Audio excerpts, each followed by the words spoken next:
What's up with it, everybody? You are now tuned in to another episode of Everything Boxing.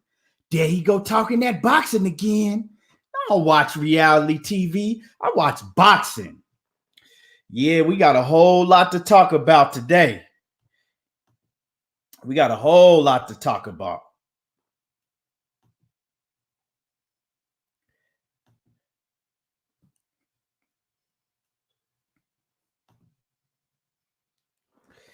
What's up with it, everybody?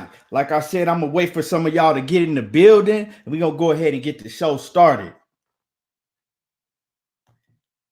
When you step off in the building, let me know where you're coming from.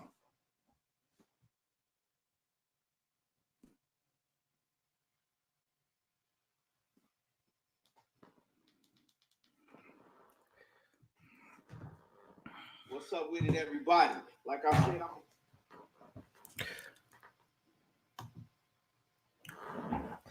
Yeah, we got a whole lot. We got a whole lot to get into. A lot been going on in the boxing world.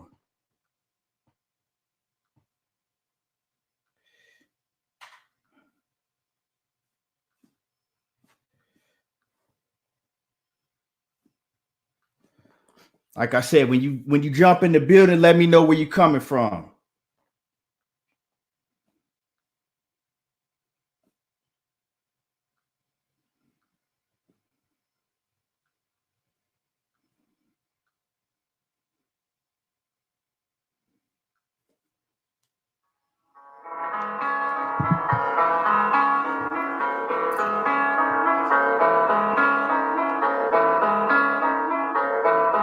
Like I said,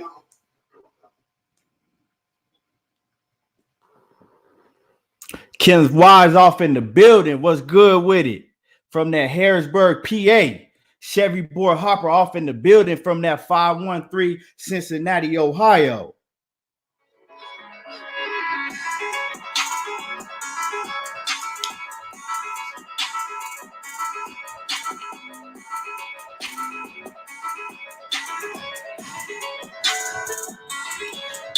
What's up with it?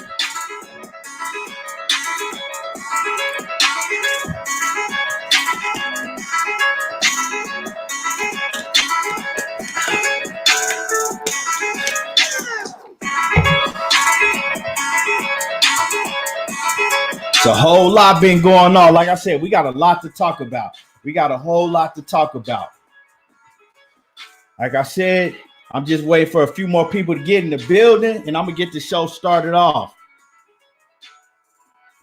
Oh, shit. Off in the building from that Compton, Cali. What it is. Kenneth Wise says, William versus Rosario this weekend. Yeah, man. I'm looking forward to seeing Williams back in the ring this weekend.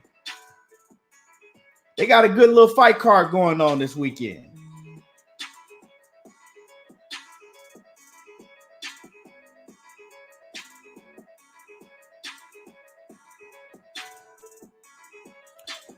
We had some good fights last weekend.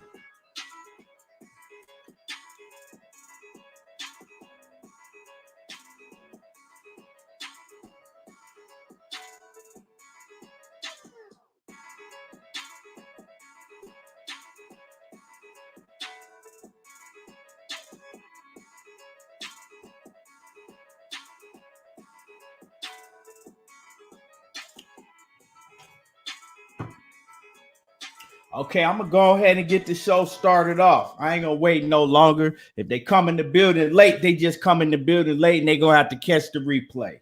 So, first thing I want to get into is I've been noticing, all the time in boxing. Every time Errol Spence Jr. does something, everybody want to post it and talk about it. He could be in the club having fun, dancing, minding his own business. Everybody want to run up in there like females and just gossip about it. Anytime Adrian Brunner do something, everybody want to go talk about it. It's the hottest topic, right? Everybody want to talk about him, critique him, say what these dudes should be doing and shouldn't be doing, right? But, Why the same energy ain't put towards Sergey Kovalev, right? Because these dudes, you want to post these dudes in the club dancing, having fun, and talk bad about them and say, oh, they shouldn't be doing this. They drunks and they bombs. But the same people that's doing all of that ain't said nothing about Sergey Kovalev, a straight out predator. And we gonna get into Sergey Kovalev. Okay, so that's the first thing we gonna talk about. Let me see. D Gray throwing the towel 702. What it is, family. Yeah, so that's the first thing we gonna talk about, before we get into anything else. Because we rush to talk about everybody else's business. These other guys, they ain't, every time they get in trouble or do anything, we want to talk about that. So let's talk about Sergey Kovalev. Okay. Now, if you don't know, I'll let you know Sergey Kovalev, last year, it's been over a year now that Sergey Kovalev was accused of, beating up a lady, doing all type of stuff, punching and kicking her dog. And so, we just beginning to hear about all this stuff. So anyway, shout out to Barbershop Conversations, Fred. He actually had this young lady that's accused Sergey Kovalev of doing all these criminal activities to her.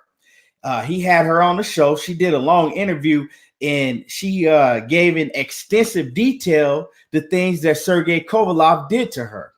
So she begins by talking, by saying that basically, I guess one of her close friends and her husband were they had a gym that they just had opened up in Big Bear, California.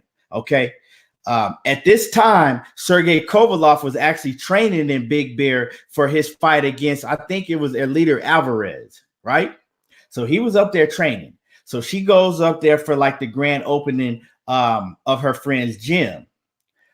They actually, so at the grand opening, they ended up having an event where they had table games, like kind of like they had it set up as a little casino in the gym. They had poker, table games, and whatnot. So she says she says this is the first time she sees Sergey Kovalev. She says she has no idea who he is or whatnot. She says, so Sergey Kovalev approaches her and, starts talking to her or whatever, they conversate. And whatever. She says that, so later on, she notices that Sergey Kovalev is following her everywhere she goes. Every table she goes, Sergey Kovalev is right there, right up under her the whole time, following her everywhere she goes. She says that, throughout the night, she says they were there for about 2 hours. Throughout the night, Sergey Kovalev had followed her everywhere. Even when she left her table to go to the bathroom, she says Sergey Kovalev follows her all the way to the bathroom and waited outside while she was using the bathroom. Now, mind you, she's never met this man before in her life. She says that she don't even know who he is. Later on, they tell her like you don't know who he is. He's a boxer or whatever. And she's like, yeah, cool. Well, I don't know him or whatever. So she says, he keeps making advances towards her. And eventually he starts asking for her number. And she's telling him well, I don't know you. I don't give my number out like that. And she says that Sergey Kovalev was persistent. He ended up asking for her number, she said at least 10 times throughout the night. And she turned him down every time. And so Sergey Kovalev began to try to get her to go to some after party that him and his friends were going to. And he kept asking her, just come party with us, baby. You'll have a lot of fun. And she says that she's telling Sergey Kovalev, well, no, I'm kind of tired. I've been driving all day, because she said that she drove all the way down to Big Bear, California from Las Vegas. So she says that she's telling Sergey, no, I'm tired. I've been driving all day. I really don't feel like going to a party. Meanwhile, she says her friend that she came with is actually, mingling and talking to Sergey Kovalev, his friend, whatever. They're doing their own thing, right? And so she said Sergey Kovalev continues to ask her, let's go, please, baby. Let's go to this party with me. You'll have a lot of fun. And she said that she's adamant, like, no. So anyway, she says eventually, they get ready to leave. She leaves outside by herself. She goes to her car. She says by this time it's nighttime. She hops in her car. Right. She starts her car up and she calls her friend. Well, she says she texts her friend, like, come on, like, I'm ready. Let's go. She says that all of a sudden she turns around. Sergey Kovalev is getting in her passenger seat. Right. And she says that he kind of startled her. And so he gets in her passenger seat and she says that he has a bag in his hand and he actually sits the bag down in the floor. Right. So she says that anyway, she says that he's still trying to get her to go to the party. Like, please just follow us. You'll have a good time. Go to this party with us. And she's telling him like, well, no, I'm tired. I'm not going to go to the party. I'm tired. I got to get up early tomorrow. No, thank you or whatever. So anyway, she says that eventually her friend comes or whatever. Her friend gets in the car. Sergey Kovalev goes about his business. She thinks, okay. She says she thought that, he left or whatever and went about his own business. Right. She says, so they start driving. And a while after they know that they notice that Sergey Kovalev is following them. Okay. She said that she sees a big van. It has the Crusher on it. I guess, his van that he travels in. And he's following them, right? So meanwhile, she says that her friend talks to his friend on the phone or whatever. And his friend is on the phone trying to basically still convince them to go to the party. And she's like, well, they're cool. They seem cool. This is the friend talking. They seem cool. We should just go to the party. Let's go to the party. So she says that they're like, okay. So they decided, okay, they would check out the party. She says because her friend wanted to go to the party. She says that she didn't want to go, but she didn't want to be like, she didn't really want to be the party pooper, So she said, all right, we'll go to the party. So she says they began to follow Sergey Kovalev and his friend, headed to whatever little get together party that they're going to go to. She says somewhere along the line, they both decide like, you know what? We're not feeling this. We're not going to go to this party. We ain't really feeling this, And so she says that they basically just turn around and dip out and go the other way. They stop following Sergey Kovalev and his friend, right? They just turn around like, we ain't feeling it. We tired anyway. Let's just go home. So they turn around and they start going back to their cabin. They have rented a cabin in Big Bear. So they go back to, they turn around, headed back to their cabin, right? They get to their cabin, everything, whatever. She says that they change or whatever, get comfortable. She says the next thing that they hear someone beating on the door. So she's like, what the hell? Like, who could be, coming to our cabin at this time of night? Like, who could that be? So, I mean, surprise, it's Sergey Kovalev and his friend, right? They had followed them to the cabin, right? This is what this lady said. She's saying that Sergey Kovalev and his friend have followed them to the cabin, right? So her friend is like, oh, well, they're cool. Should we let him in? And she's like, no, don't let him in. I'm not feeling comfortable. And the friend is like, well, let's let him in, because basically what I gauged from what she was saying is her friend really liked Sergey Kovalev's friend. She was kind of feeling him, but this lady wasn't feeling Sergey Kovalev like that. This is what she's saying, right? So anyway, they eventually agree to let Sergey Kovalev and his friend in their cabin. So she says that they're cooling. They start drinking a little bit of wine or whatever, loosening up or whatnot. Let me go back. She says Sergey Kovalev, when he went to her car and he got in her passenger seat, she says that he left a bag in her passenger seat, right? She says the bag had some condoms, some liquor, and I don't know what else, and some gum. She said condoms, liquor, and some gum. And he actually left the bag in her passenger seat and forgot to grab it, right? So anyway, fast forward. They in the cabin, and she says they start drinking some wine or whatever, and they're all talking or whatever. So she says Sergey Kovalev goes and sits by her. She says that he was actually like hovering up over her the whole time. She says that he was kind of making her nervous because of how aggressive he was. Like, he was like kind of like, kneeled over her, like on his knee. Well, she was sitting down and he was kneeled over her the whole time, like right up in her face. And so she says that, he was very aggressive. That's just his manner. He's very aggressive and he's very persistent. Like, please, baby, just come on, baby. So anyway, I don't know how this happened. This is the part that kind of really sounded funny to me. But she says eventually, they her and Sergey Kovalev start making out or whatever. They start kissing and making out. She says that she has a dog, right? He starts getting Sergey Kovalev starts getting very aggressive, and she says that her dog comes over because her dog can kind of feel her nervousness, and she says her dog comes over and kind of like puts his paws up on the couch, right?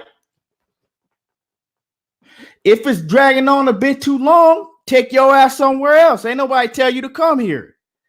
But anyway, she says her dog puts his paws up on the couch, right? And Sergey Kovalev grabbed the dog by the neck and just shoved it hella hard. So she says that's when she gets pissed off. And she's like, you gotta leave now. You gotta leave, right? Y'all, you gotta leave. Like, you know what I'm saying? That's enough. You gotta leave. So she says that she gets up or whatever, whatnot, and it's like, don't ever touch my fucking dog. Like, don't touch my dog or whatever. So anyway, they get by the kitchen. I don't even remember because there was so much going on. Fast forward, she says they by the kitchen and Sergey Kovalev, the dog comes over, right? And Sergey Kovalev boosts the dog like a soccer ball in the stomach. So she says that's when she really loses it. Like, don't you ever touch my fucking dog? And she's like, caressing the dog to see if the dog is okay, right? She said the next thing that she know, Sergey Kovalev just took off on her, hit her dead in the face, hit her so hard, he eventually broke her nose, right? Broke a disc, broke her neck and nose. That's how hard he hit her, right? Anyway, but we ain't really, nobody's talking about this. Everybody this man then broke the woman's nose, right? It's on record. She went to the hospital for it. She said that she didn't had a few back surgeries from like some disc in her neck being messed up, right? But Sergey Kovalev was still allowed to fight, right? They would still promote him on ESPN after everybody knew this shit that happened. They all knew about it, right? Not only that, Sergey Kovalev ended up getting arrested, right? He got arrested for these charges, right? He ended up bonding himself out and then going back to her cabin the next day or two and was hiding in the bushes, calling her name, right? To where she had to call the cops again. And she filmed him. She took pictures of him hiding outside of her cabin in the bushes the next day. But you motherfucking clowns want to get on here talking about Errol Spence in the club having fun with his homeboys. You want to talk about everything you want to talk about everything that you see Adrian Broner do. You want to talk about all this other bullshit. Every time something happened with Floyd Mayweather and one of his broads, you want to talk about that shit, call him a woman beater and all that other bullshit. But you ain't want to talk about Sergey Kovalev.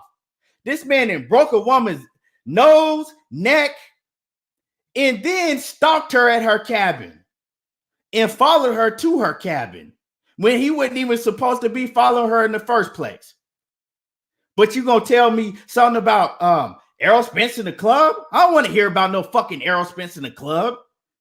Talk about that. And see, that's the double standard when it comes to this, you know what I'm saying, when it comes to sports, period.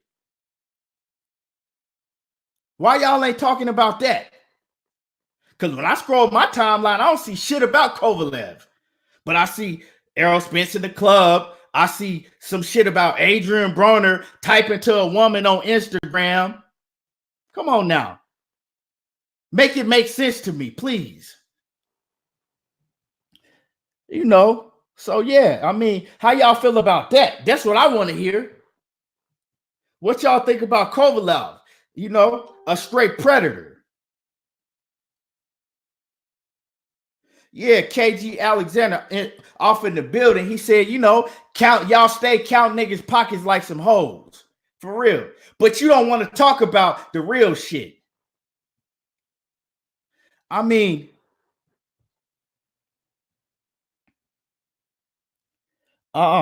Dirty Press says if Tyson Fury, another white man, had done this, there would be a big deal. The problem is Kovalev is irrelevant now and was never that marketable as a fighter. No, that's not the problem, because when Kovalev has a fight against Canelo, he's relevant. They want to talk about that. When Kovalev, you know, had a fight against Andre Ward, he was relevant. All the racist shit that he was saying when he had a fight against John Pascal, he was relevant. So you can't tell me it's because he ain't relevant. You can't tell me if it, I mean, because I'm gonna just keep it 100. If his skin color was darker, and if his skin color was darker and he was on the same relevancy that y'all look at him as now, this shit would have been all over everywhere. You know, and they didn't even say nothing about this until some of the other channels from YouTube start reporting it. Now all of a sudden, TMZ want to get a hold of it, and they put a little story out about it. But before, I mean, that shit happened over a year ago. Where was the stories out before then? But then, but then they quick to go on there and call Mayweather a woman beater and Errol Spence a drunk and Adrian Broner a predator and so on and so on. But ain't nobody want to talk about this. When I scroll down my timeline, I don't see nothing about this. D. Gray throwing the towel said if he was black, it would be running 24/7 on ESPN. Yeah. Where's the stories at on ESPN? That's what I'm really talking about. Where is the story about Kovalev on ESPN? And then on top of that, he was able to fight, continue his training camp, take the fight, right? And then they booked him in another huge mega fight against Canelo. The whole time while sweeping this shit up under the rug like it ain't never happened, right?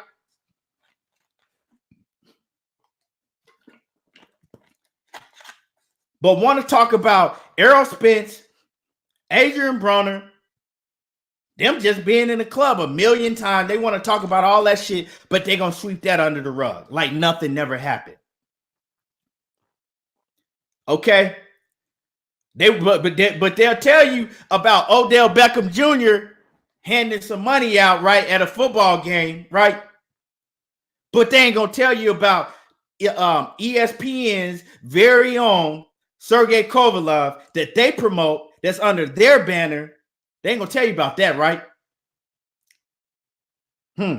Yeah, all right. All right. But you know, that's what we here for. That's what we here for. You know, so and like I said, the story, I had to remember a lot of it because the story, like I said, go check the story out. Go to Barbershop Conversations and listen to the whole story for yourself. She gets very detailed. I listened to the story on Sunday. I've been very busy, so I haven't been able to get on here. So, I had to remember a lot of the things that was going on. But yeah, I mean, the simple fact is at the end of the day, he broke her neck, broke her nose, and she's still suffering. I think she said she's had several back surgeries from what happened to her. My man Money Brown TV off in the building. Yeah, so I mean, shit don't make no sense. And if anybody want to hop on here, we're going to get into a lot. I just want to start it off with that. But if anybody want to hop on here with me, throw your email address in the comment section and we can get it in. And I'll bring you on. Next thing I want to talk about is, Loyal to the Game Boxing Talk, what it is. Yeah, the next thing I want to talk about is this weekend. We had some good fights going on this weekend, right? We had some.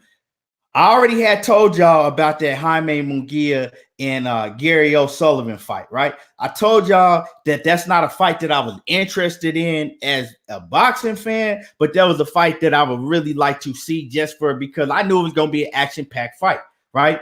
And that's just what it was. It was an action-packed fight. Them dudes was going at it. But the thing to me is Jaime Munguia don't impress me.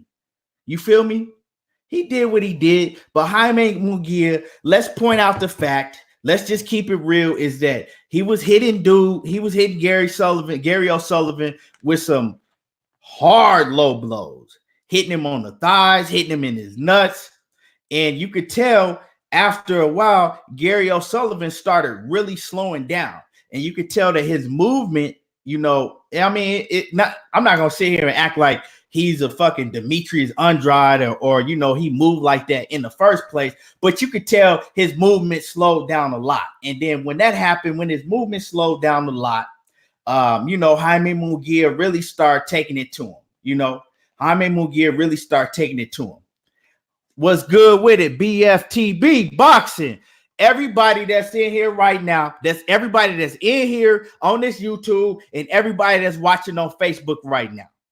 All right, go subscribe to my man BFTB Boxing, right? If you want to see if you want to have some entertainment, he know it's boxing, but I call my man the Richard Pryor of YouTube boxing. For real, if you want to die laughing and be in tears and hear some real boxing facts, and if you want to go in there and you think you know boxing and you want to get embarrassed, like I said, whatever you want to do, subscribe to BFTB Boxing, and you're going to thank me for it later. And subscribe to Money Brown TV Boxing, right? Money Brown TV, he come with the dope interviews all the time. He always got somebody on his channel interviewing him. And and throwing D Gray, Throwing the Towel TV. All these channels, make sure y'all subscribe to all these channels. Like I said, they all gonna keep you updated and entertained 24/7. If you like boxing, do yourself a favor. Henny Gomez off in the building. What's good with it? But like I said, Gary O'Sullivan, he was taking it to Jaime Munguia. I told y'all before, Jaime Munguia is a human punching bag. That's what I call him. He's a human punching bag. He come forward and, he just gonna overpower you. He just gonna overpower you. And I'm not gonna say the man ain't got no skills, but for him to call out, for him to call out some of the dudes, he called out Charlo and all them other dudes at 160. I can't fault him for calling them out, because if he really want to fight the best and think he can, well, more power to him. But he fight any of them dudes. He fight Julian J. Rock. He fight Charlo. He fight any of them top dudes, right? Even Harrison, he gonna get his head boxed off or he gonna get the shit beat out of him and knocked out, because Jaime Munguia is not there yet, okay? Gary O'Sullivan, like I said, took a lot of punishment in that fight, right? And the punishment that Gary O'Sullivan was able to take in that fight showed me that Jaime Munguia's power, he got power, but his power is not like it was at the 154-pound division.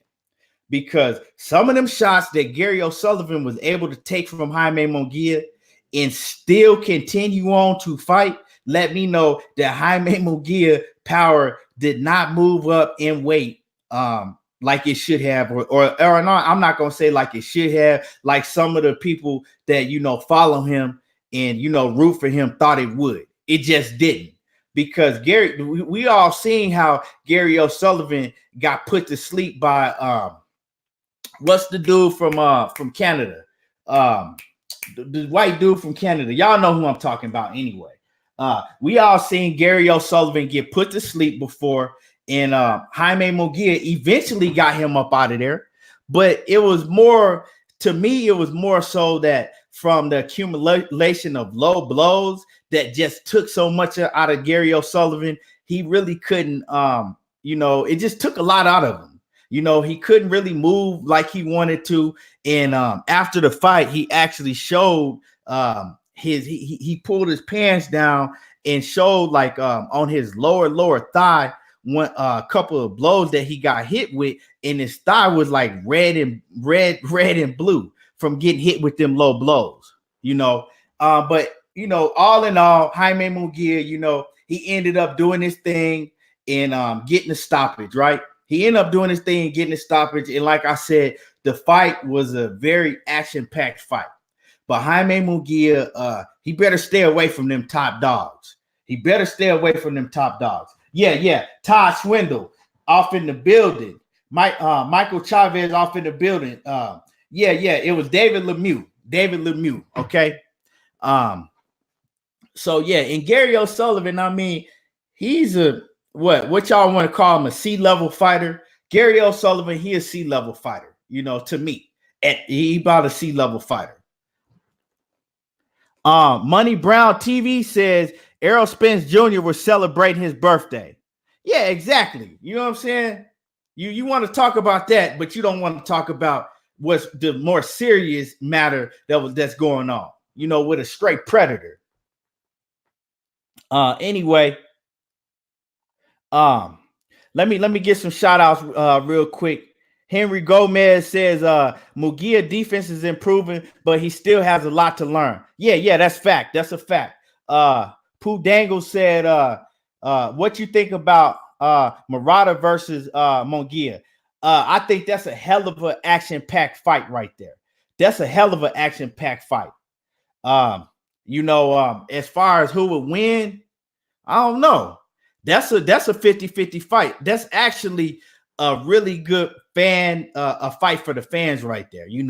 That's a hell of an action-packed fight because both of them dudes is walking punching bags. Both of them dudes, they gonna block punches with their face and come straight forward. Kenneth Wise says, I'm Caucasian man and a subscriber. I honestly don't think race has a factor in this situation, in my opinion. Look no further than Conor McGregor for someone who is regularly in the spotlight. I mean, everybody got a different opinion. I just strongly feel that if Sergey Kovalev, because we can't act like Sergey Kovalev is a Rudy Poot that don't nobody know about. He's had pay-per-view fights. He's been in big limelight fights. And, Sergey Kovalev was shit. At one point in time, he was one of the most popular fighters that HBO had on their entire roster. So, it's not like that nobody knows who Sergey Kovalev is. So, with that being said, I think that if his skin color, if he was just straight out, if he was a black fighter, I think that it would be publicized a lot more. Nothing in me believes that if Sergey Kovalev was a black fighter, that it wouldn't be all over ESPN. Like I said, maybe I could be wrong, but I doubt it. Henny Gomez says okay. Back to Jaime Munguia. Henry Gomez says he got a good future, but not ready to take on Charlos and the Andrades. Nah, he's not ready. He's not ready for them. He's not ready for Tony Harrison. He's not ready for Julian J. Rock Williams. And to me, he ain't ready for a Jared Hurd. I don't think that he's ready for a Lara. I think Lara outboxes him. I don't think he's ready for Castano. I don't think he's ready for a lot of them dudes. He just, Golden Boy have done a good job of putting him in the right matchups for him. They put him in the right matchups.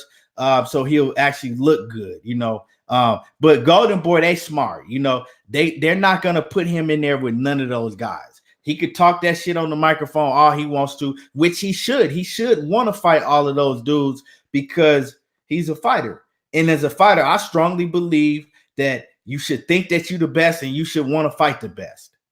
You know, G Mays says Munguia versus Lubin. Man, G Mays, Lubin will put that boy in a stretcher. Erickson Lubin will put him on a stretcher. You know what? I don't want to say that because I don't know how good Munguia's chin is. I can't really put that on him when I've never seen Munguia, you know, go down. It looked like, you know, he tough. Munguia's tough, so I'm not gonna act like he don't have no chin and he's not tough. But as far as the skills, he'll get beat up. He'll get beat up. You know, in there with somebody like an Erickson Lubin, it's levels to this, and Munguia's not on that level yet. Henny Gomez says, yeah, the Julian Williams versus Jason Rosario. I'm looking for this weekend. I'm looking forward to that fight. I don't know too much about Jason Rosario myself, so I ain't gonna get on here and lie to you and act like I really know too much about him. But I have seen him fight, and from what I see, I'm expecting Julian Williams to go in there and get the stoppage. I don't really have no round prediction in that fight, but I'm looking for Julian Williams to, you know, get the stoppage in that fight. Julian Williams is another fighter to me that's getting better and better, and that's continue to get better. And I just like Julian Williams. I like his whole, you know, focus. You know, they've been trying to ask Julian Williams about Charlo and you know a lot of these other guys and Lubin. They've been trying to ask him about that, and he's adamant that his focus is on Jason Rosario. Like, he really don't want to talk about nobody else but Jason Rosario right now, and I could feel that because Julian Williams is showing that his focus is, you know, he got tunnel vision. He not looking past nobody, and he not looking forward to the future. He just, you know, he trying to get his opponent out the way this weekend, and then, you know, move forward. And, you know, I just like Julian J. Rock Williams. You know, he seems like that he locked and loaded, and he's continued to get better.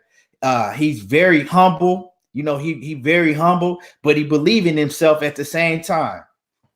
You know, let me get to some of y'all comments. Michael Chavez says, I'm very critical of Munguia also, but he's only 23. He says, I don't think Charlo, Andrade, or GGG facing top dogs at that age either. Yeah, you got a point. You know, you got a point. Them dudes, they weren't facing that, you know, that type of competition at that age. You do got a point. But the thing is, at that age, they didn't have, I mean, how many fights do Munguia have? Don't he got like 30-some fights? Let me see. How many fights do Munguia have? He got a lot of fights, though. So I mean, he got a lot of professional fights already. You know how them dudes, you know, get brought up through in Mexico. Let me see. Let me check. Let me check how many fights that Jaime Munguia got. I know I think he got like 30 plus fights. Yeah, the man is 35-0, right? Jaime Munguia is 35-0. So he's been champ, right? He's been a champ, right? So at this point in time, if you throw him out there, you can't reel him back in. You feel me? If you throw him out there, you just got to throw him out there. You can't reel him back in because he's 35-0 already, and he been a champ. So, I mean, it's kind of like you already been a champ. So, I mean, where you go from here? You go up. You don't go back down and start fighting, you know, contenders. But yeah, you got a point, Michael Chavez. But I just don't see Jaime Munguia's skill level. Like, he just never impressed me. I mean, you know, as far as an action-packed fighter, a brawler, he's a very good action-packed fighter and a brawler. Matthew Jules Berger. Yeah, man, I'll be on here. I'll be on YouTube, man. Go subscribe to my YouTube, Everything Boxing. I'll be on YouTube doing the lives, man. Yeah, so anyway, let me see what else y'all talking about in these comments. Pudangos Brunt says, what do I think about Spence versus Brook rematch at 154? Nothing. Spence ain't that Kell Brook is now irrelevant. You know, Kell Brook made himself irrelevant just due to inactivity. When a fighter, to me, shows that he'll fight and then he'll take 2 years off, come back, fight once, take another year off, that shows me that his head ain't really in it. You know, his head is somewhere else. He's at the tail end, the telltale back end of his career. You know, Kell Brook only got a couple more fights left in him, and it ain't against nobody at that top elite level. Maybe, you know, he'll go out, fight, been able to get the fight, you know, Khan. You know, maybe he'll get to fight Amir Khan. But Kell Brook do got a fight coming up in a few weeks. So we'll get to see, you know, how Kell Brook looks, you know, in his fight coming up. But yeah, I don't think nothing about no Spence versus Brook at a 154. I think at 154, at this point in time, Errol Spence would just destroy that dude.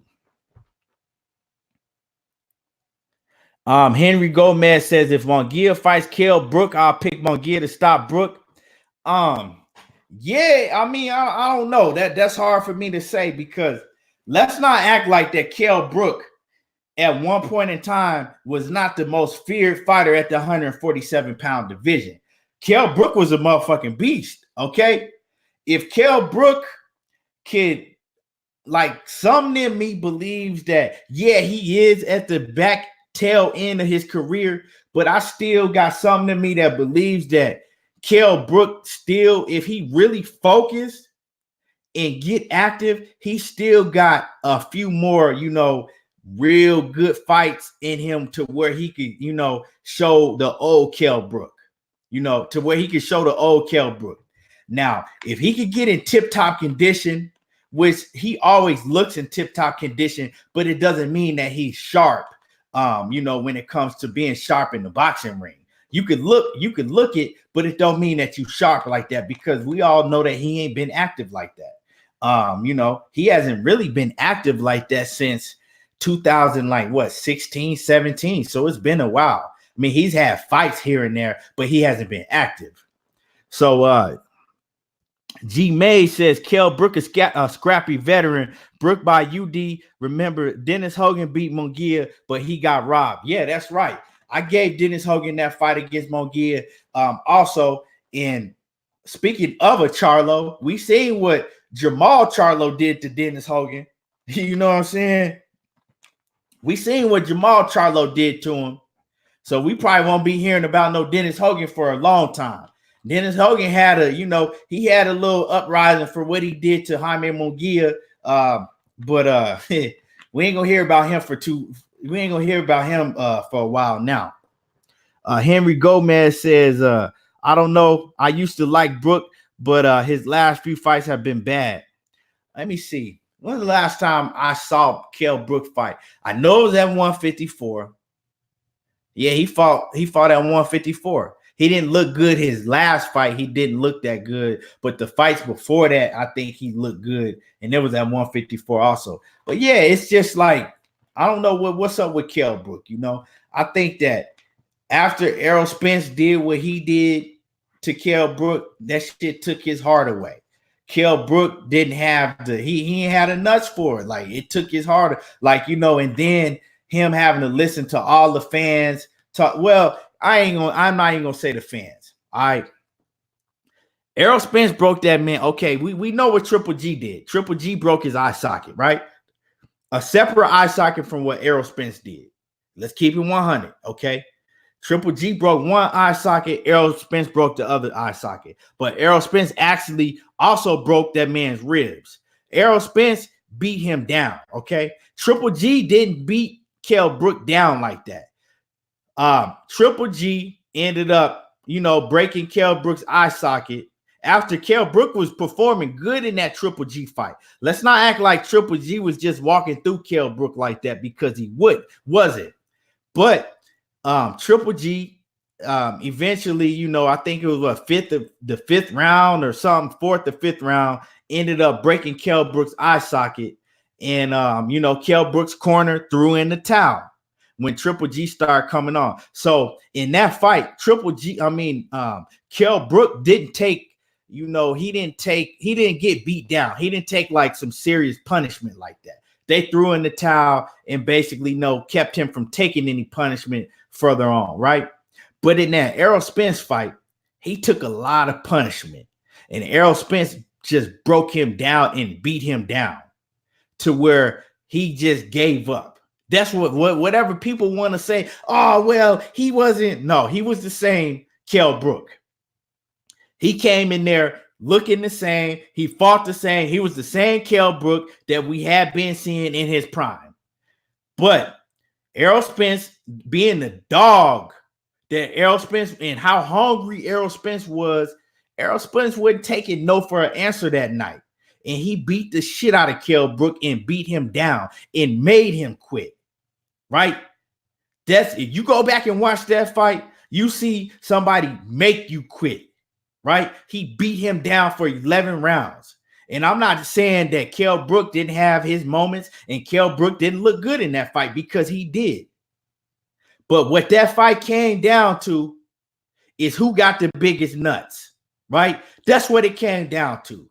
And Errol Spence showed that, you know, his nuts was much bigger than Kell Brook's. No homo. Straight up. And that's what happened. G. May says, I think Kell Brook was lightweight, scared of Errol, and his pride made him take the fight. That's a fact. That's not a think. What you said, G. Mays, is a fact. He was afraid of Errol Spence, and everybody was afraid of Errol Spence at that point in time, because the fact is it took him months and months and months and months on top of some months to take that Errol Spence fight. He did not want to take that Errol Spence fight. He was supposed to take the Errol Spence fight, I believe, before he took the Triple G fight, and he tried to take that Triple G fight to get out of fighting Errol Spence. But Errol Spence was like, fuck that. I ain't going nowhere.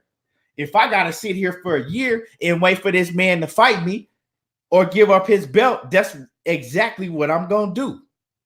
And that's what Errol Spence did. Errol Spence sat on the shelf for 10, 11 months waiting for Kell Brook to fight him.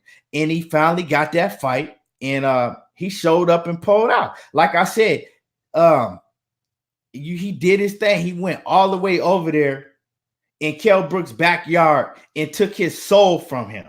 And Kell Brook did not want to fight him. Kell Brook was making every excuse in the world not to fight Errol Spence Jr. Y'all act like y'all forgot. A lot of people act like they forgot about that. But us on this, on the internet, on YouTube, we put so much pressure on Kell Brook to where, like my man G. May said, his pride, you know, got in the way and was like, I gotta fight this man. I can't duck this man no more. And that's what made him take the fight. You know, if Kell Brook had never took that fight against Errol Spence and was just like, fuck it, I'm gonna give my belt up, but I'm gonna stay at 147. Kell Brook would have been able to beat Keith Thurman. This is my opinion. If he had to face Sean Porter again, he would have whooped him. Danny Garcia, he would have whooped him. At that point in time, wouldn't nobody at 147 pounds beating Kell Brook but Errol Spence Jr. And Errol Spence Jr. was at a whole nother level at that point in time. And that's the Errol Spence Jr. that I want to see when he come back.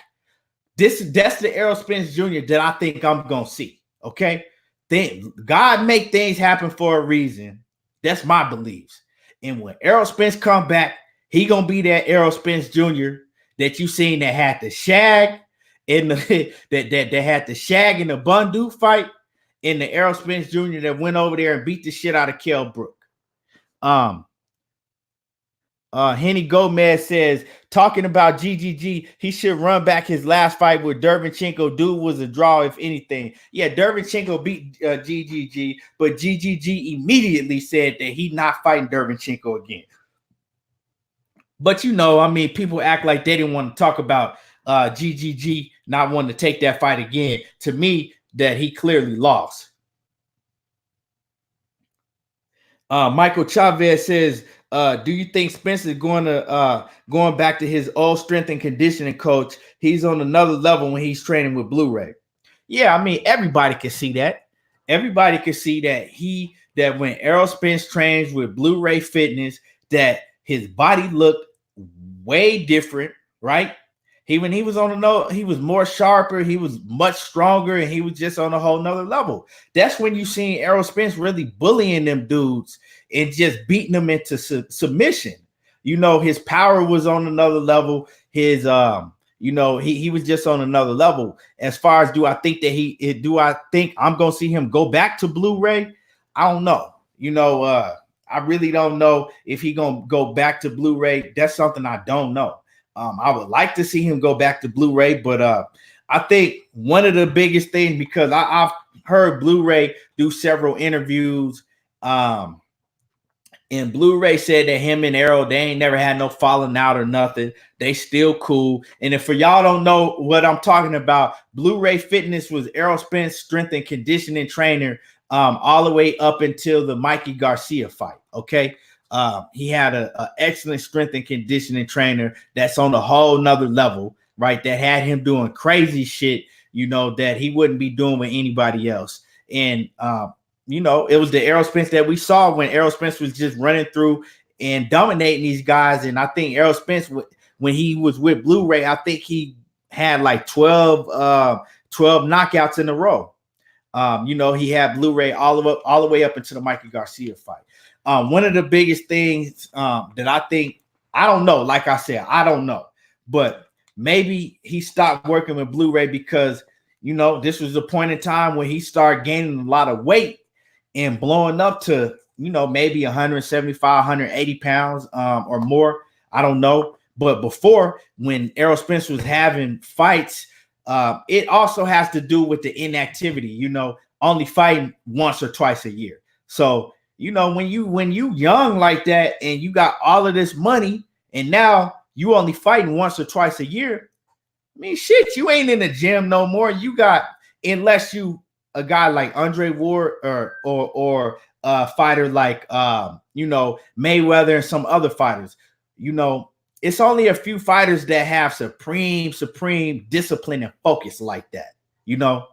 It's only a few fighters that have supreme focus and discipline like that. That's always in the gym. Before, Errol Spence was always in the gym. He was a gym rat. He was always in the gym. And I believe, from what he said himself before, his weight never got past like 160 pounds, in the low 160s. But when you go from that to the high 170s to 180s, you start training camp and you got to lose weight. So having to, being able to work with Blu-ray Fitness and doing all this strength and conditioning, that's kind of out the window, because now you kind of really got to focus on, losing weight and then sparring. And that's more of what he was focusing on, these last two fights, that he was focusing on, not his strength and everything else, but losing weight. But now, since we're talking about Errol Spence, let's go ahead and talk about it then. From what I'm hearing is PBC, they want that Errol Spence and Manny Pacquiao fight. Manny Pacquiao is willing to take that fight if Errol Spence is willing to take that fight next, right? That's what I'm hearing. So, speaking of what we're talking about, if Errol Spence has what we in right now, we in January, so February, March, April, May, June. So say Errol Spence, say the fight happened in June or May. Errol Spence got 4 or 5 months to train. He already been training, right? He already been, running in the gym. I don't know if he started sparring yet, but he's already been in the gym for a couple of weeks, right? Say he got 5 months, right? In that 5 months period, now he has time to work with Blu-ray Fitness and do all the old things, because he's giving himself, time to get in that tip-top condition. Let me see. G May says Blu-ray told me that him and Arrow is straight and he just waiting on him to come through. Yeah, that's what Blu-ray been saying. He just waiting on Arrow to come through. So basically, it's up to Errol Spence to decide. He a grown man. He is up to him to decide if he want to work with Blu-ray or not. That ain't really none of my business, But I think that we are gonna see a hungry lion. We're going to really see a hungry lion when Blu-ray, with Blu-ray, without Blu-ray, I think that Errol Spence is going to really go back to that old, Errol Spence, his focus. After being in an incident like he was in, right? I believe that his focus is going to be on a whole nother level. If his focus ain't on a whole nother level now, at this point in time, it'll never be. You feel me? If his focus ain't on a whole nother level now at this point in time, it will never be. You feel me? So I think that's what's gonna happen. I think that we're gonna see him. It's possible. It's real. It's real. High that we're gonna see him against Pac-Man in May or June. Right? Say May or June. Right? Probably May. Somewhere late May, and if that fight happened, right, and I'm looking for Errol Spence Jr. to go in there and, get Manny Pacquiao up out of there. I'm looking for him to stop Manny Pacquiao, right? Manny Pacquiao, of course, Manny Pacquiao saying that he thinks that Errol Spence Jr. is tailor-made for him. And I can see where he may think that because, a lot of people look at Errol Spence Jr. as a more just come forward fighter, don't have a lot of lateral movement and all of that. But Errol Spence Jr. can box if he wants to. Errol Spence can box. EJ can box. And Manny Pacquiao, he thinks that his movement is probably going to mess up Errol Spence. He think all the movement, the movement, the side to side, the different angles that Manny Pacquiao shows, he thinks that he's tailor-made for Errol Spence. But like I said, that fight is a huge fight, right? That fight may mess around and sell 1 million pay-per-views because we thinking now, Errol Spence, he's had 2 pay-per-views, right, that he's done very well on, right? Also, he had the incident with the car wreck. He's been all over every news outlet, TMZ, everything. So Errol Spence, he's grown a lot bigger since, his last 2 pay-per-view events and since the wreck happened, right? Also, he's on Fox. Ever since he got on Fox, his profile grew bigger because Fox, we know that Fox do an excellent job of promoting. Fox, they do an excellent job of promoting. And we all see that, right? So with that being said, I'm looking for this pay-per-view to do at least 700,000 plus. Don't be surprised if Errol Spence versus Manny Pacquiao do pull in 1 million plus pay-per-views. Don't be surprised because him and Keith Thurman, Manny Pacquiao and Keith Thurman did what, like 600,000 plus, and Keith Thurman wasn't even that relevant no more, right? Keith Thurman had been on the shelf for over 2 years, right? He wasn't even that relevant no more. Keith Thurman had one tune-up fight with Josecito Lopez that don't too many casuals know who Josecito Lopez is, right? And so Keith Thurman his name wasn't really ringing like that in the boxing world. And if Pacquiao could do 600,000 plus with Keith Thurman, what you think he gonna do with Errol Spence? Who the bigger name, Errol Spence or Keith Thurman? Come on, that's what I'm saying. If they make that fight is gonna be huge, right? That fight gonna be huge. And don't let them mess around and have that fight in Cowboy Stadium. Come on now. What if they had that fight in Cowboy Stadium? Errol Spence Jr. versus Manny Pacquiao, because we know that Manny Pacquiao, he's put up big numbers at Cowboy Stadium before. Manny Pacquiao done packed out Cowboy Stadium before in the past. We saw what Errol Spence did at Cowboy Stadium, almost putting 50,000 in Cowboy Stadium with Mikey Garcia, right? So that fight happened. It's going to be huge. And the thing is the only question, if that fight happened, it's going to put a lot of pressure on Terrence Crawford. Because no matter what y'all say, right? No matter what y'all say, at the end of the day, it don't matter how good Terrence Crawford is, right? It don't matter how good he is. At the end of the day, the reason that fight is not being made sooner, I think the fight going to be made in 2020, but it all depends on the next move that Terrence Crawford does. Terrence Crawford got to make his next move be his best move, right? Because the reason that fight ain't happening is because of Terrence Crawford right now. Don't have nothing to do with Errol Spence. And I'm not saying that Terrence Crawford don't want to fight. Of course he wants to fight. It's because of Terrence Crawford's profile, okay? Terrence Crawford got to make something big happen, right? We know Errol Spence is either going to fight Danny Garcia or Manny Pacquiao. Both of them is big fights. Manny Pacquiao is a huge fight. Danny Garcia is a big fight. Manny Pacquiao is a huge fight. But Terrence Crawford got to make something happen. You got to make something happen, dog, for real. Because if Terrence Crawford go and fight another Rudy Poot, ain't nobody going to want to see that shit. So Terrence Crawford going to have to fight one of them PBC guys. And ain't nothing else to it. He going to have to fight one of them PBC dudes and show out and put his name out there, right? You know, we seen Terrence Crawford. He's starting to do a lot more self-promotion now, and I like it. But he should have been doing that a long time ago. And like I said, I ain't on here knocking Terrence Crawford, but this is just the truth. Terrence Crawford, he got to make something happen. He got to make something happen because, and it's funny that Mikey Garcia, he recently did an interview, right? And Mikey Garcia said the same exact thing that I've been telling y'all. All right. He says that in order for pay-per-view fight to happen between Errol Spence Jr. and Terrence Crawford, right? Terrence Crawford's name has to be bigger, right?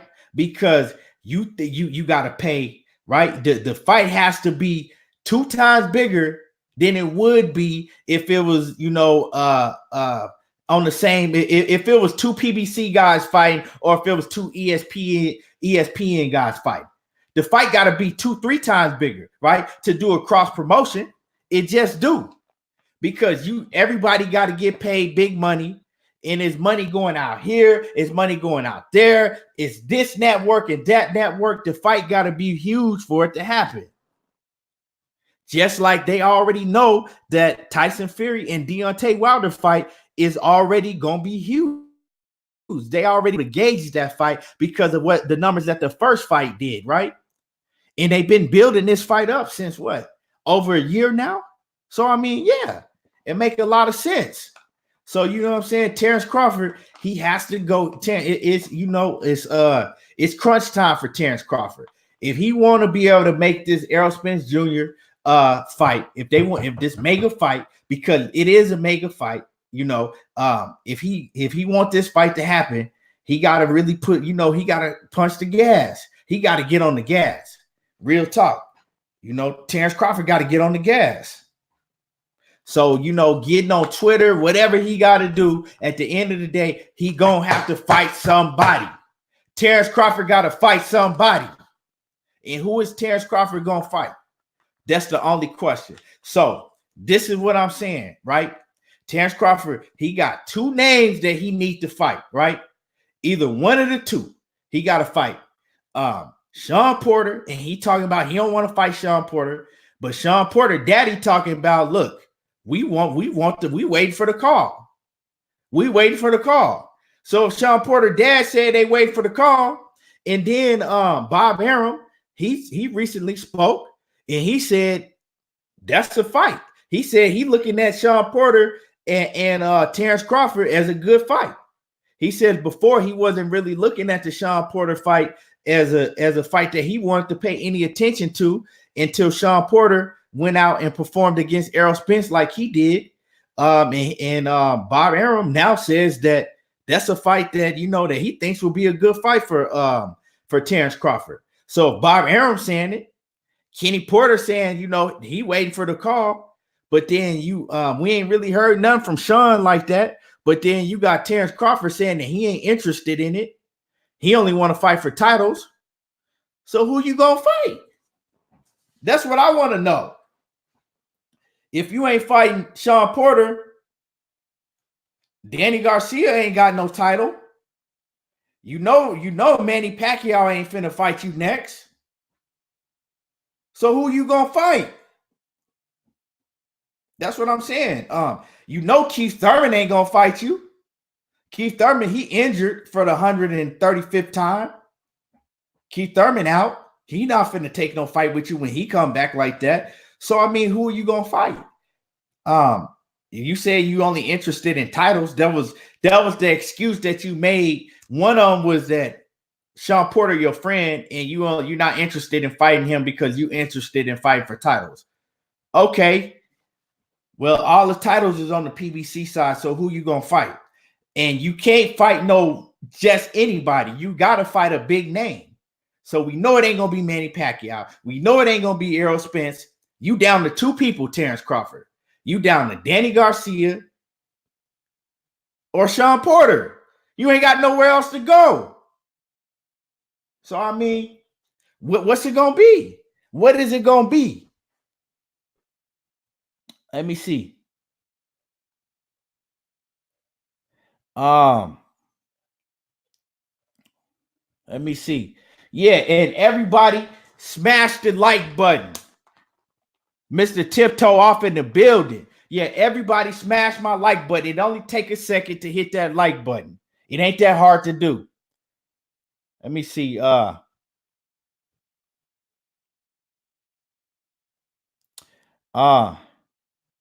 me see. Let me see what y'all talking about.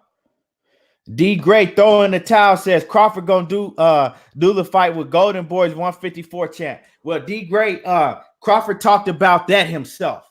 Okay, he talked about that Patrick Teixeira or whatever, the 154-pound champ that Golden Boy got, and Crawford says that he is not going up to 154 pounds. He said he ain't absolutely not doing that, and he said he don't have no interest in that. So that ain't gonna happen. And I'm just quoting you what Terrence Crawford said himself. He said he's not moving up to 154 pounds to fight, period.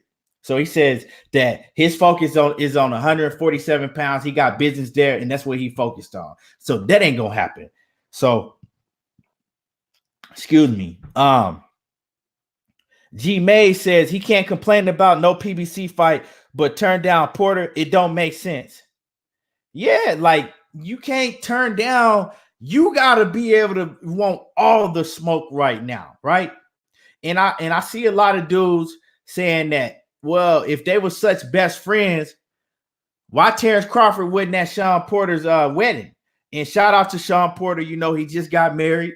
I believe this weekend or whatever. He just got married. So yeah, I mean that's a good point. Why wasn't Terrence Crawford at Sean Porter's wedding? Because I mean, if they that close that they don't want to fight each other, that they'll never fight each other, you would think that he would be at your wedding, right? Because let's not forget, Errol Spence Jr. fought his friend. Errol Spence Jr. looked up to Lamont Peterson, right? Known Lamont Peterson since he was since he was young, coming up, in the amateurs. Been around Lamont Peterson, since he was young, and had a close relationship with Lamont Peterson, and he still went in there and tried to halfway kill Lamont Peterson in the ring, right? So, I mean, like I said, I don't know their relationship, I don't know their relationship, but at the end of the day, I mean, who else you gonna fight? It's either gotta be Danny Garcia. It got to be Danny Garcia, or it got to be Sean Porter. And one thing I want to talk about Danny Garcia, right? Okay, because Bob Arum he talked about and elaborated on what happened, with Danny Garcia and Terrence Crawford, right? And Bob Arum made a lot of sense when he talked about when Danny Garcia turned down the offer that they gave him to fight Terrence Crawford. And me personally, I didn't see Danny Garcia duck a lot of guys, right? He ducked Errol Spence for years. He didn't want to fight Errol Spence until he seen that he thought that Errol Spence was a little vulnerable, and he thought that, he could make a ton of money off of fighting Errol Spence because Errol Spence Jr. was the man. Let's not forget that Errol Spence was calling out Danny Garcia for years, and Danny Garcia didn't want no smoke with him. Danny Garcia was ducking Sean Porter for years. Let's not forget. So any Danny Garcia fans, for real, let's just keep it real. Danny Garcia ain't wanted to smoke with a lot of these dudes. I personally talked to Kenny Porter in 2016 or 2015, right? I talked to Kenny Porter, and Kenny Porter was adamant way back then that he had been trying to get a fight with Danny Garcia, right? It took all the way to 2018 for Danny Garcia to fight Sean Porter. Sean Porter had to chase Danny Garcia for years, hop in the ring, act like a fool to fight Danny Garcia. Keith Thurman had to call out Danny Garcia over and over. So Danny Garcia is not a dude that just want all the smoke like that, no matter what he say, okay? Now, Bob Arum said what happened, the reason why they ended up fighting Khan instead of Danny Garcia. He says this is how negotiations work. He says he throw you a low ball number, right? You get back to him, they're negotiating. When you negotiate with somebody, you're not going to start off with a high number. It's negotiations, okay? Bob Arum, he's a businessman, okay? You got to understand, he a businessman. He a dirty one, but he a businessman. So any businessman, you trying to get the most amount of money in your pocket, right? You trying to win at the end of the day, right? So he says that he did offer Danny Garcia $3 million. He said, but he never heard anything back from Danny Garcia at all. They didn't say yes. They didn't say no. They didn't respond to the offer at all. He says he then offered a offer to Amir Khan, right? He offered Amir Khan. He said he either offered Amir Khan $3 million or less, right? So he offered Amir Khan whatever he offered Amir Khan, right? He said Amir Khan turned down the first offer that they sent, and they started negotiating with Amir Khan, right? So listen to this. He offered Amir Khan the same thing that he offered Danny Garcia in the beginning or less. Amir Khan turned it down, and then Top Rank Bob Arum started negotiating with Amir Khan to take the fight with Terrence Crawford, right? They're going back and forth on numbers, and they eventually end up on $7 million. So Bob Arum says that if all Danny Garcia had to do is respond to the offer, and they could have started negotiating, and he would have got the $7 million. He says, so that's why the fight didn't happen with Danny Garcia and Terrence Crawford, because at the end of the day, Danny Garcia didn't have no nuts. He didn't have no interest in fighting Terrence Crawford. He didn't even respond to the offer. So when Danny Garcia getting out here talking about, oh, they offered me $3 million, they didn't want to offer me more than that, that's a lie. Okay. We all know, everybody know how negotiations go. That's why it's called fight negotiations. They negotiate about a number, and if you're a used car salesman or whatever you is, you never start off with the highest number. You start off with a low number, and then y'all go back and forth, and y'all end up somewhere in between. That's just how negotiations are. So with that being said, that leaves out Danny Garcia as the opponent, because if Danny Garcia didn't want to fight Terrence Crawford, then what make you think Danny Garcia gonna take a fight with Terrence Crawford now? So let's go ahead and X Danny Garcia off that list of potential opponents for Terrence Crawford, right? So now you down to you down to one opponent, right? really, I mean, as far as a name, you could fight Ugas, but he don't want to fight Ugas. And Ugas already beat Terrence Crawford in the amateurs. You know, we in the professionals now, but let's not act like Ugas is no Rudy Poo. Okay, Ugas beat Terrence Crawford in the amateurs, and from what I hear, I heard he beat Terrence Crawford, you know, decisively and pretty bad in the amateurs. So, you know, that's just what that is, right? So he could fight Ugas, but Ugas ain't a big enough name. So, like I said, we keep coming to Shawn Porter. You need to fight Shawn Porter. Period. Let's see what y'all talking about. Michael Chavez says, "Do you think Spence is going back to his old strength?" Oh, I read that already. Todd Swindle says it would benefit Spence to go back to Blu-ray. He was on another level. Yeah. I mean, we all agree on that. You know, we all agree on that. But let's talk. Let's see what y'all talking about in these comments over here.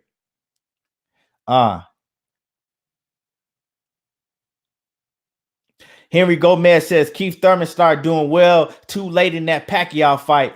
Started working to the body too late. Yeah, man. I think that Keith Thurman, Keith Thurman wasn't he wasn't as sharp. We all seen that he wasn't the same. I lost a whole lot of money on that fight.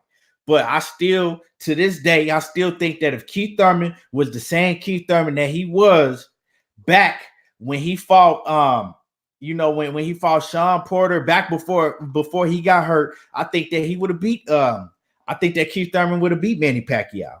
I still think that. Henny Gomez says Crawford was hurt in his last fight at one point, and I think he got KO, but I think he got the KO, but they ruled, or he got knocked down, he said, but they ruled it a slip. Yeah, I don't know if he was hurt, but I think he was stunned. I wouldn't really go in as far as to say that Terrence Crawford got hurt. Okay, he wasn't hurt to me. He was stunned. You know, kind of like a when you get like a flash knockdown, like you're not really hurt, but you stunned for a quick second. That's what I really think it was.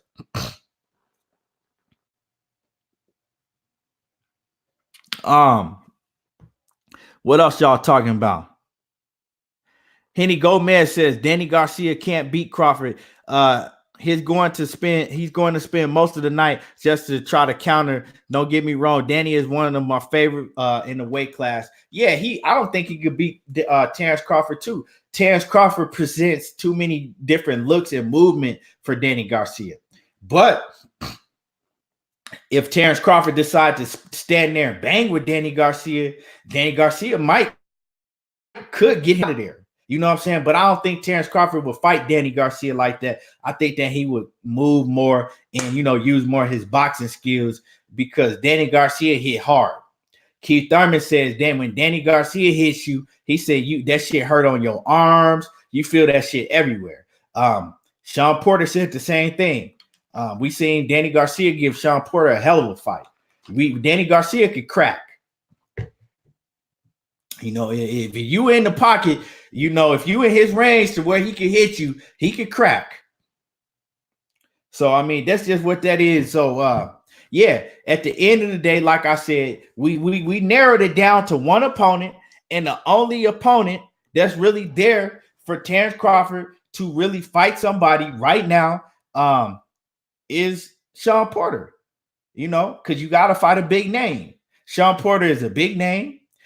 Shawn Porter is a name that people will watch and people will pay to see a Shawn Porter and Terrence Crawford. And it's been talked about enough. You got a story, you got a storyline to build on. Two friends that's been friends since childhood. You got a big storyline to build. That's a big fight. Put in the comment section. Put up, everybody that's watching in the comment section, put up a 1 if y'all would pay to see Shawn Porter fight Terrence Crawford. Put up if y'all would tune in to pay to see either on ESPN Plus or pay-per-view, right? To see a fight between Shawn Porter and Terrence Crawford. I'll pay to see that fight. Jamal Randall says Crawford going up in weight and will fight 6-0. Yeah, that Jamal Randall I just actually had got done talking about that. That ain't gonna happen. Crawford ain't going up in weight because Crawford said himself out of his own mouth. He said he don't know where that rumor came from. He says that he's not going up in weight to 154 to fight Teixeira or nobody. He said he's not fighting Teixeira or nobody. He said he's not going up in weight to fight that man. So this is what Terrence Crawford said himself. He says that his business is at 147 and he's not moving up to 154 no time soon to fight nobody. So that's what Terrence Crawford said.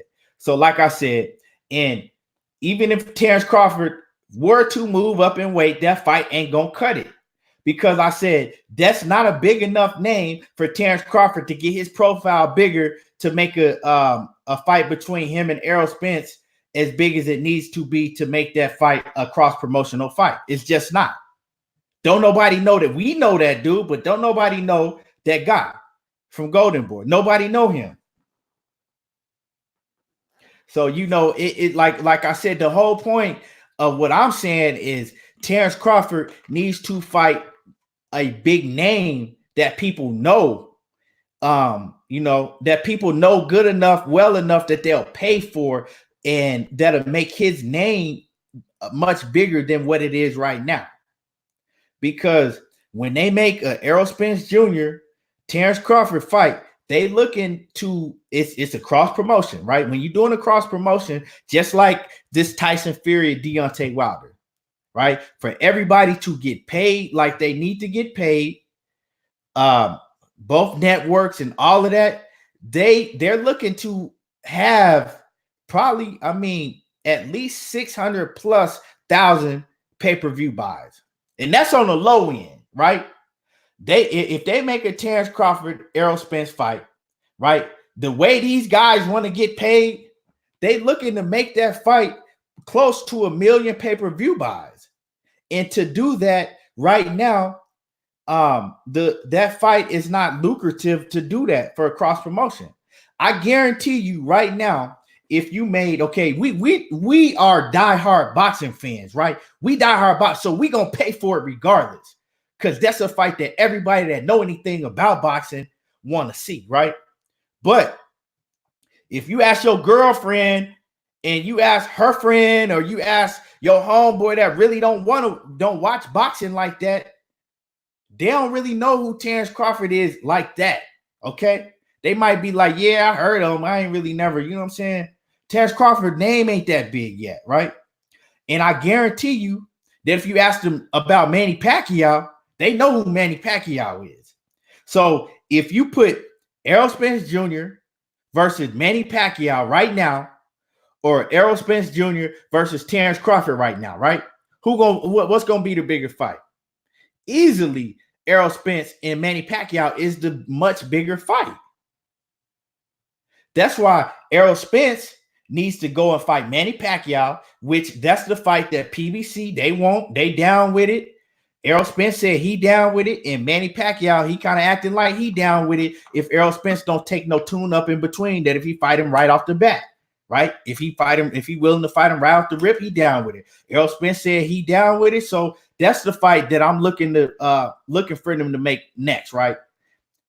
So if that happened, right, and Errol Spence go and do his thing against Manny Pacquiao, right, and he beats Manny Pacquiao, his name is gonna be so much even more bigger than what it is now, right? So he'll be on the sideline waiting, I'm where I'm at. I'm where I need to be, right? I got my 500,000 people that's gonna pay to see me pay-per-view. Now it's time for Terrence Crawford to do what he got to do. So like I said, Terrence Crawford, he got to show out. He got to show out, and he got to fight somebody, and that somebody that he needs to fight is Porter. Calvin Johnson said he'll pay to see that. Henry Gomez said he'll pay to see that. If Porter beats Crawford, are we gonna rule it as an upset? I don't see that. You know why I wouldn't rule Porter beating Crawford as an upset? And you know what I'm saying? Y'all can get mad if you want to. I'll give a damn. Because at the end of the day, right? At the end of the day, we still haven't seen Terrence Crawford fight that level of fighter, right? At 135, 140, 140 or 147, right? We haven't seen it yet. So at the end of the day, whatever you want to, you know what? And before people get to talking about, well, and like I said, this is not nothing to do to bash Terrence Crawford, because I'm a Terrence Crawford fan, but I just got to keep it 100. So what we gonna do right now is I'm gonna pull up Terrence Crawford's, right? I'm gonna pull up Terrence Crawford's resume before we get to talking about that he unified the division. We know that, okay? Right? Hold on. We know he did all of that. But at the end of the day, when we talk about him fighting a Sean Porter, any of these other guys, right, that's at that elite level, at the end of the day, we need to know if he can beat a guy on a Sean Porter level. And what are we gonna do to gauge that? How are we gonna do what we gonna do to gauge to see if he could beat a guy on the level of Sean Porter?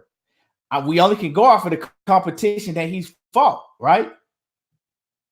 So let's go ahead and break down the competition that he didn't fight. I know that he didn't fight, but I'm gonna go ahead and put it on screen so y'all can see, right? Hold on. Let me see.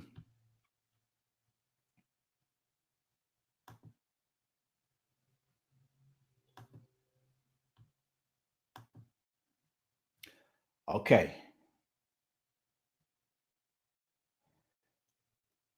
Let me see. I think y'all can see this.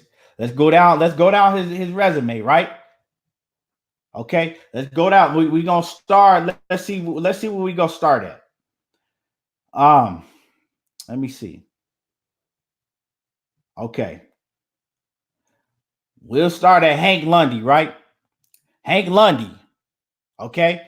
Is Hank Lundy impressive to you, right? I mean, Hank Lundy, he a cool, he's a cool, mid-level fighter. Victor Postol, I give him credit for beating Victor Postol, right? He did beat Victor Postol at that point in time. Victor Postol was undefeated, right? But to me, Victor Postol was, he was a hype. Victor Postol hadn't beat anybody. But let's go ahead and I'm gonna give him credit for beating Victor Postol, but let's go ahead and look at Victor Postol's resume. Victor Postol really hadn't beat anybody but Lucas Matisse, and Lucas Matisse had already been beat several times in his career. And Lucas Matisse had basically came off getting beat by Danny Garcia, right? Lucas Matisse had got beat by Devin Alexander before. Lucas Matisse had been beat before on multiple occasions, right? So we started giving, everybody wanted to give Victor Postol like he was the best thing smoking after he beat Lucas Matisse. But I guess we have forgot that Lucas Matisse had been beat already, right? So Victor Postol, this is his resume. We'll just start right here, right? We'll start from 2012. Mindy Yvonne, okay? That's who Luke. DeMarcus Cha Corley. DeMarcus Corley, he good, but DeMarcus Corley is 39-19. Okay. Henry Arad. Okay, we don't know him. He beat Hank Lundy. We already know who Hank Lundy is. Hank Lundy, a mid-level fighter. Bakroom Pizar, whatever. I can't even say that. We don't know who that is. Ignacio Mendez. We don't know who that is. Nabiev Benzo. We don't know who that is. Salik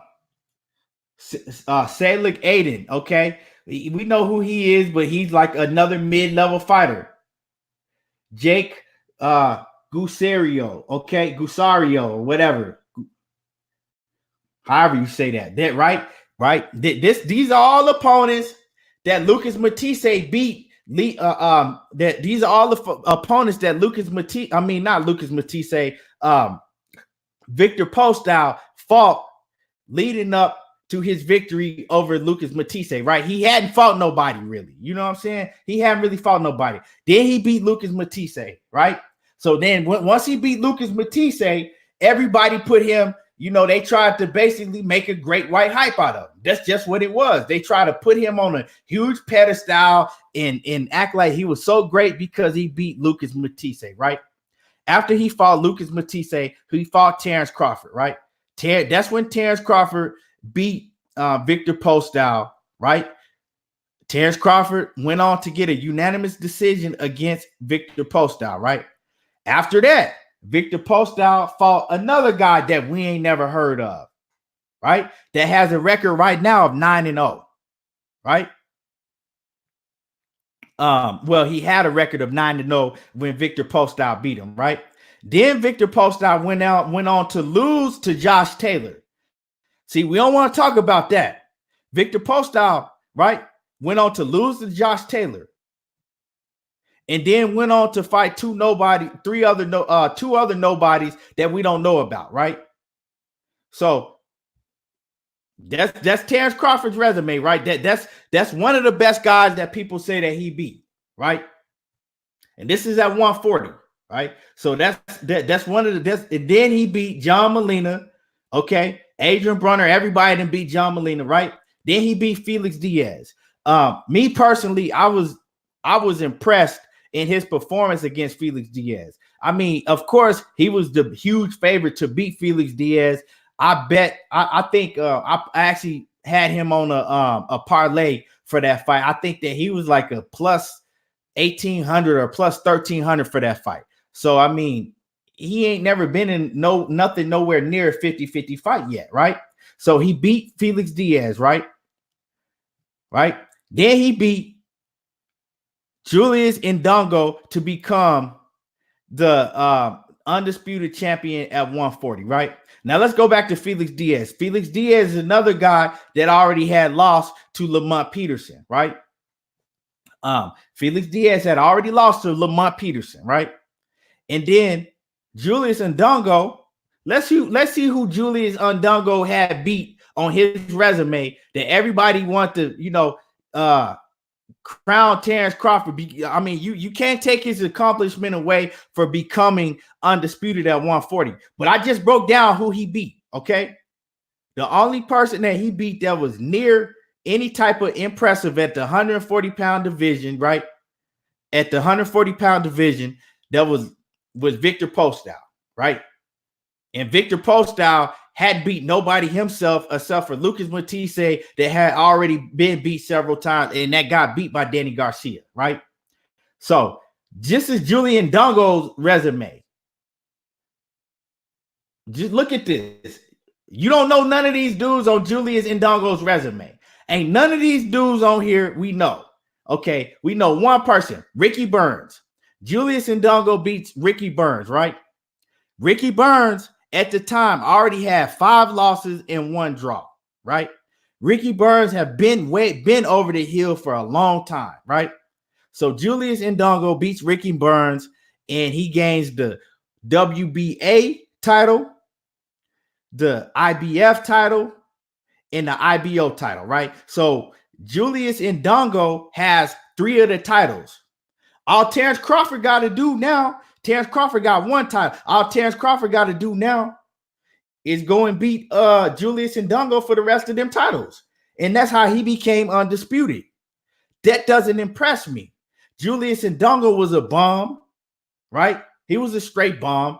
Regis Prograis, right after Terrence Crawford beat Julius Indongo, Regis Prograis went on to knock him out in like the 3rd round, right?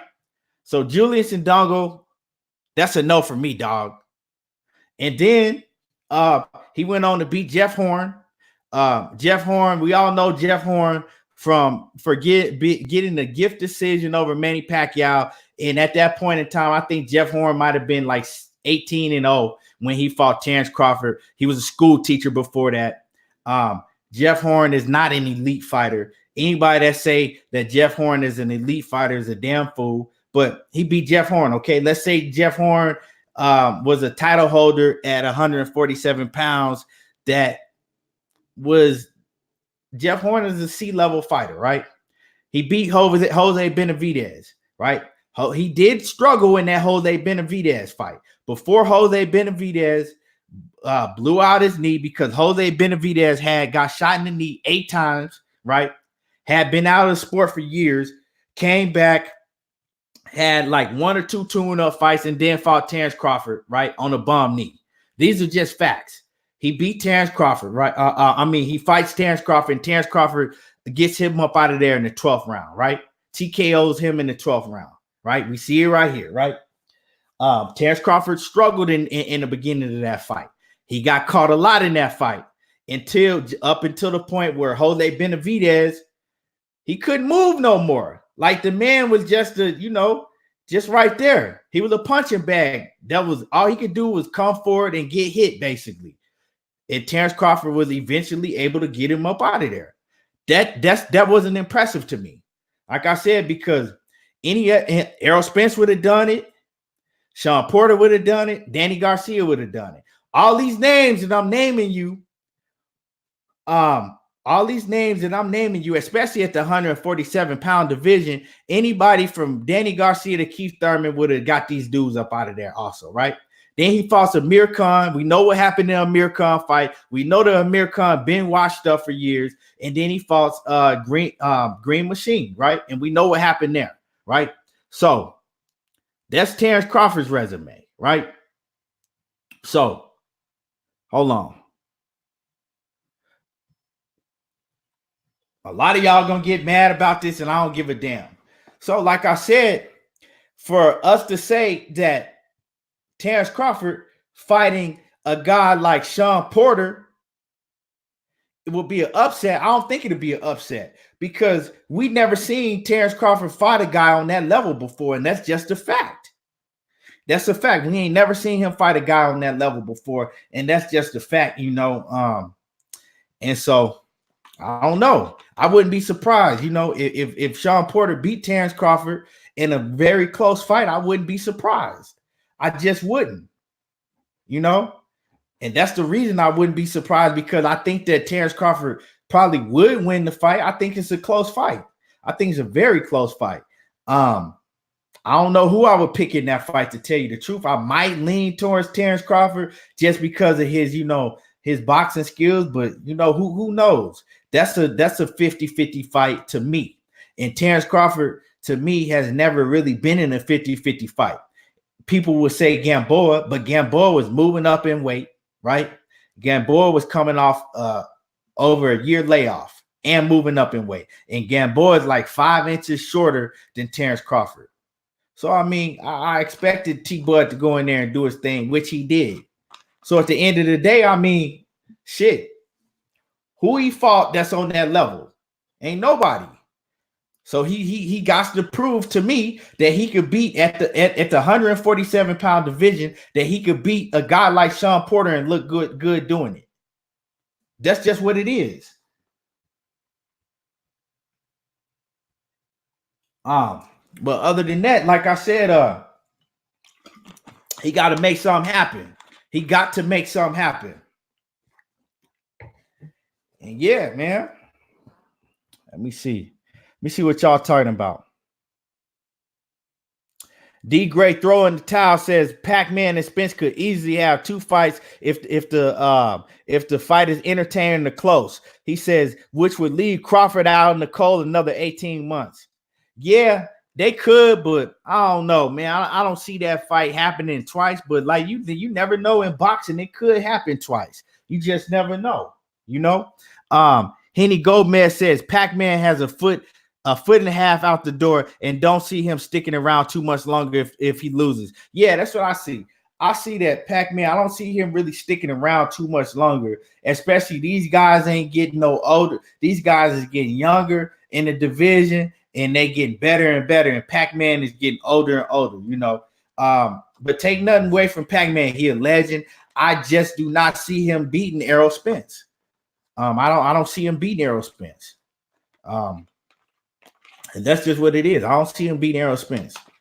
But yeah, like I said, it's time. It's time. Terrence Crawford, it's time for us all to find out and for us all to stop the speculation like, oh, he'll whoop this dude and he'll whoop this dude. It's time for us all to find out, can Terrence Crawford beat a top level, A-level fighter at the 147-pound weight class?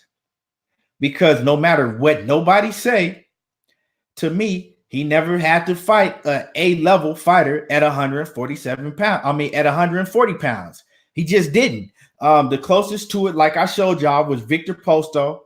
And that was the closest thing to it. And Victor Posto already lost after that to Josh Taylor.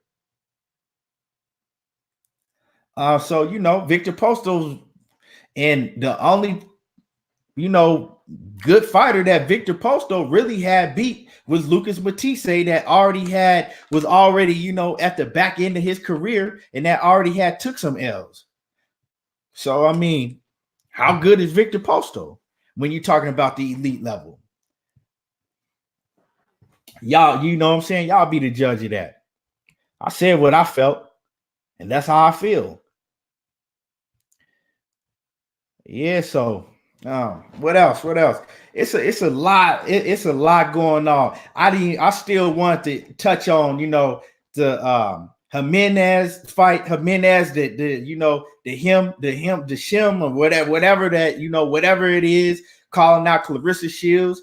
I want to touch on that. I also want to touch on the Wilder versus Fury. But we've been in the building for a long time. I didn't even get a chance to touch on those topics. But what I am going to do is I will be back on here tomorrow. Hit my like button, because it's a lot more things going on in boxing, that I got to talk about. We just kind of got stuck on this subject, and I didn't even get to go over a lot of stuff. We got Dillian White, and Andrew Ruiz. They talking about that fight, So it's a lot of other things that I do got to touch on. But like I said, we've been in the building for over an hour and 40 minutes. I appreciate everybody for tuning in and coming and messing with me. And you already know what I say, I don't watch reality TV. I watch boxing. And there he go talking that boxing again. And anything ain't everything, but around here, everything boxing. I appreciate y'all for tuning in. Come tune in tomorrow, and we're gonna talk about all these other topics that we got to get into, because there's a lot going on. Like I said, come fuck with me tomorrow. I appreciate y'all for tuning in, and I'm out.